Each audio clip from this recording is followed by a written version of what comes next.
Breaking news ಬರ್ತಿದೆ ನೋಡೋಣ.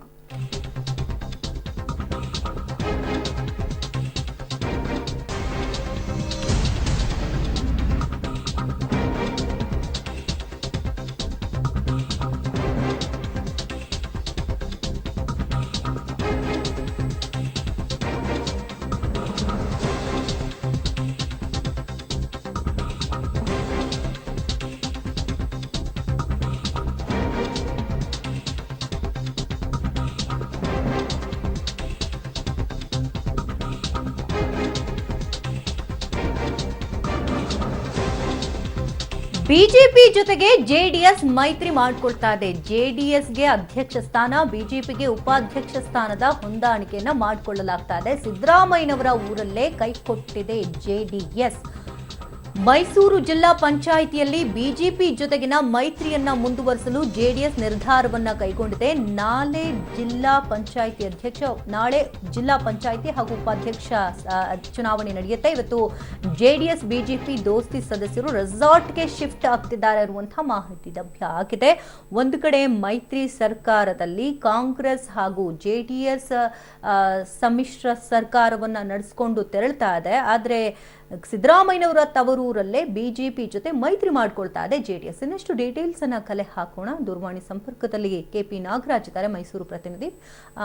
KP Nagaraj, ಸಿದ್ದರಾಮಯ್ಯನವರ ತವರೂರಲ್ಲೇ ಬಿಜೆಪಿ ಜೊತೆ ಮೈತ್ರಿ ಮಾಡ್ಕೊಳ್ಳೋದಕ್ಕೆ ಜೆಡಿಎಸ್ ಸಿದ್ಧವಾಗಿದೆ, ಏನ್ ಕತೆ ಅಂತ?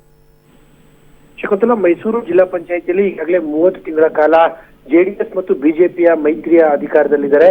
ಈಗ ಅದು ರಿನ್ಯೂ ಆಗ್ಬೇಕಾದಂತಹ ಸಂದರ್ಭದಲ್ಲಿ, ಅಂದ್ರೆ ಹೊಸ ಅಧ್ಯಕ್ಷ ಬರಬೇಕಾದಂತಹ ಸಂದರ್ಭ ಒಪ್ಪಂದದ ಪ್ರಕಾರವಾಗಿ, ಈ ಕಾರಣಕ್ಕೋಸ್ಕರವಾಗಿ ಈಗ ಕೇಳಿ ರಾಜ್ಯದ ಕಾಂಗ್ರೆಸ್ ಮತ್ತು ಜೆಡಿಎಸ್ ಸಮ್ಮಿಶ್ರ ಸರ್ಕಾರ ಇರುವಂತಹ ಸಂದರ್ಭದಲ್ಲಿ ಕಾಂಗ್ರೆಸ್ ಜೊತೆಗೆ ಜೆಡಿಎಸ್ ಬರುತ್ತೆ ಅನ್ನುವಂತ ನಿರೀಕ್ಷೆ ಸ್ಥಳೀಯ ಕಾಂಗ್ರೆಸ್ ನಾಯಕರಲ್ಲಿತ್ತು. ಆದ್ರೆ ಜೆಡಿಎಸ್ ತನ್ನ ಮಾತನ್ನ ಸ್ಪಷ್ಟಪಡಿಸಿದೆ. ನಾನು ಹಳೆಯ ದೋಸ್ತಿಯನ್ನೇ ಮುಂದುವರಿಸ್ತಾ ಇದ್ದೇನೆ, ಅದರ ಅರ್ಥ ಬಿಜೆಪಿ ಜೊತೆಗೆ ತನ್ನ ದೋಸ್ತಿಯನ್ನ ಮುಂದುವರಿಸ್ತಾ ಇದ್ದೇನೆ ಅನ್ನುವಂಥದ್ದನ್ನ ಸ್ಪಷ್ಟವಾಗಿ ತಿಳಿಸಿದ್ದಾರೆ. ಆ ಮೂಲಕವಾಗಿ ಕೇವಲ ಕಾಂಗ್ರೆಸ್ ಮತ್ತು ಜೆಡಿಎಸ್ ನ ದೋಸ್ತಿ ಏನಿದ್ರು ಅದು ವಿಧಾನಸೌಧಕ್ಕೆ ಮಾತ್ರ ಸೀಮಿತ, ಸ್ಥಳೀಯ ಮಟ್ಟದಲ್ಲಿ ಅಲ್ಲ ಅನ್ನುವಂತಹ ಸಂದೇಶವೂ ಕೂಡ ರವಾನೆಯಾಗಿದೆ. ನಾಳೆ ಬೆಳಗ್ಗೆ ಜಿಲ್ಲಾ ಪಂಚಾಯತ್ನ ಅಧ್ಯಕ್ಷ ಉಪಾಧ್ಯಕ್ಷರ ಚುನಾವಣೆ ಇದೆ. ಆ ಕಾರಣಕ್ಕೋಸ್ಕರವಾಗಿ ಈಗ ಜೆಡಿಎಸ್ ಮತ್ತು ಬಿಜೆಪಿಯ ಇಬ್ಬರು ಸದಸ್ಯರು ಜೊತೆಯಾಗಿ ರೆಸಾರ್ಟ್ ರಾಜಕಾರಣ ಮಾಡ್ತಾ ಇದ್ದಾರೆ. ನಾಳೆ ಜೆಡಿಎಸ್ ಅವರು ಅಧ್ಯಕ್ಷರಾಗಿ, ಬಿಜೆಪಿಯವರು ಉಪಾಧ್ಯಕ್ಷರಾಗಿ ಆಯ್ಕೆಯಾಗುವಂತದ್ದು ಬಹುತೇಕ ಖಚಿತ. ಅಂದ್ರೆ ತಳಮಟ್ಟದಲ್ಲಿ ಇನ್ನೂ ಕೂಡ ಬೆಂಕಿ ಆರಿಲ್ಲ ಅನ್ಸುತ್ತೆ. ಕಾರ್ಯಕರ್ತರು ಇನ್ನೂ ಕಚ್ಚಾಡ್ಕೊಳ್ತಾನೆ ಇದ್ದಾರೆ. ಕಾಂಗ್ರೆಸ್ ಹಾಗೂ ಜೆಡಿಎಸ್ ನ ನಾಯಕರು ನಾವು ನೋಡ್ತಾನೆ ಇದೀವಿ, ಗಮನಿಸ್ತಾ ಬರ್ತಿದ್ವಿ. ಅಂದ್ರೆ ಏನೇ ಆದ್ರೂ ಮೈತ್ರಿ ಸರ್ಕಾರಕ್ಕಷ್ಟೇ ಸೀಮಿತವಾಗೈತು ದೋಸ್ತಿ ಅನ್ನೋದು ಇಲ್ಲಿ ಮತ್ತೊಮ್ಮೆ ಪ್ರೂವ್ ಆದಂತ ಅನ್ಸ್ತಾ ಇದೆ ಅಲ್ವಾ?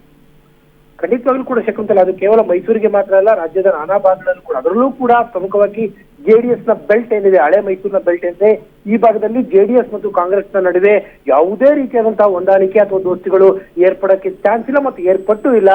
ಅದು ಕೇವಲ ವಿಧಾನಸೌಧಕ್ಕೆ ಅನ್ನುವಂಥದ್ದು ಪ್ರೂವ್ ಆಗಿದೆ. ಅದು ಅನೇಕ ಯಾವ ಕಾರಣವನ್ನ ಕೊಟ್ಟು ಕಾಂಗ್ರೆಸ್ ಜೊತೆ ಮೈತ್ರಿ ಬೇಡ ಅಂತ ಹೇಳ್ತಿದೆ ಜೆಡಿಎಸ್ ಹೇಳ್ತಾ ಇರುವಂತದ್ದು, ನಾವು ಈಗಾಗಲೇ 30 ತಿಂಗಳ ಕಾಲ ಬಿಜೆಪಿ ಜೊತೆಗೆ ಅಧಿಕಾರವನ್ನ ನಡೆಸಿದ್ದೇವೆ ಮತ್ತು ಅದನ್ನು ಮುಂದುವರಿಸ್ತೇವೆ ಅಂತ ಅವರಿಗೆ ಮಾತನ್ನ ಕೊಟ್ಟಿದ್ದೇವೆ. ಆ ಕಾರಣಕ್ಕೋಸ್ಕರವಾಗಿ ನಾವು ಈ ಸಂದರ್ಭದಲ್ಲಿ ಬಿಜೆಪಿಗೆ ಮೋಸ ಮಾಡುವಂತಹ ಪ್ರಶ್ನೆಗಳು ಇಲ್ಲ ಅನ್ನುವಂಥದ್ದು ಜೆಡಿಎಸ್ ನ ಸ್ಪಷ್ಟನೆ ಆಗಿದೆ. Shakuntala, thank you KP Nagaraju ತಮ್ಮ ಮಾಹಿತಿಗಾಗಿ.